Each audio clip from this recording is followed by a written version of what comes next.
Guys good afternoon. ভাত পানী বনাই কেনে এনেকুৱা গৰম লাগিল নহয়, সেইকাৰণে অলপ ফেনৰ তলত বহা নাই।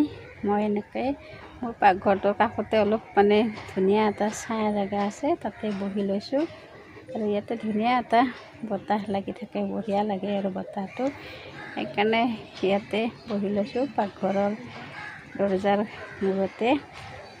ফেনৰ তলত বহিব যোৱা নাই, ফেনৰ হাৱা আৰু কিমান আমি মাখিত ইমান ডিষ্টাৰ্ব দি আছে নহয়।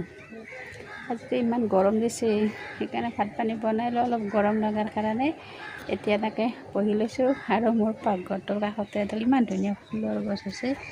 এয়া এইটো নয়নতৰা ফুল, কিছুমানে কয় লক্ষী ফুল বুলি।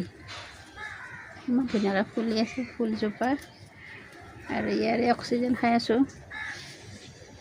এই ফুলজোপাৰ অক্সিজেন খাই আছোঁ মই, আৰু গছৰ ফুল গছৰ অক্সিজেন খাই আছোঁ। অক্সিজেন মাজে মাজে ল'ব লাগে বোলে গছৰ পৰা, সেইকাৰণে ইয়াতে বহি লৈছোঁ। আৰু এনেকৈ কল এজোপা আছে, আৰু অলপ ইয়াৰ ভাল লাগে আৰু বতাহ লাগি থাকে, বঢ়িয়া লাগে বহি কেনে ইয়াতে। কেতিয়াবা এনেকুৱা গৰম দিলে মই ফেনৰ তলত নবহোঁ, এনেকৈ বহি লওঁ আৰু এই ফুলজোপাৰ সৈতে। কি কৰিম আৰু এনেকৈ বহি লওঁ, ফেচবুকটো চাওঁ, কিছুমানক লাইক কমেণ্ট কৰিব থাকিলে কৰি লওঁ। ইয়াৰ পৰা টাইম লাইনত যিবিলাক ভিডিঅ' আহে সকলোখিনি ভিডিঅ'তে গৰম লাগিলে ফেনৰ তলত বহি ইয়াতে বহি লওঁ, লৈ কেনে লাইক কমেণ্ট ইয়াৰ পৰা কৰি থাকোঁ। আৰু আপোনালোকে এতিয়া কি কৰি আছেনো? ফেনৰ তলত আৰু কিমান বহিম হয়নে?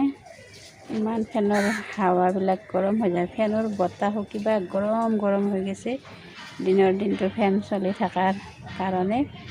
আৰু ফেনৰ তলত বহিব ইচ্ছা নাই কাৰণে ইয়াতে বহি লৈছোঁ।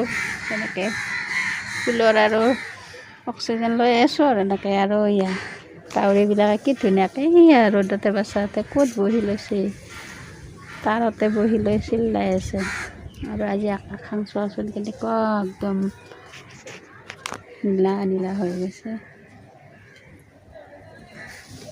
আৰু এইখিনি পৰিৱেশটো ভালেই লাগে, বতাহ আহি থাকে, ভাল লাগে। তেনেকুৱা ছায়া জেগা, গছ গছনিবিলাক আছে, এনেকৈ বহি লওঁ আৰু কিমান আৰু ফেনৰ হাৱা খাই থাকিম। এতিয়া আপোনালোকৰ ভাত পানী হ'ল চাগে হয়নে?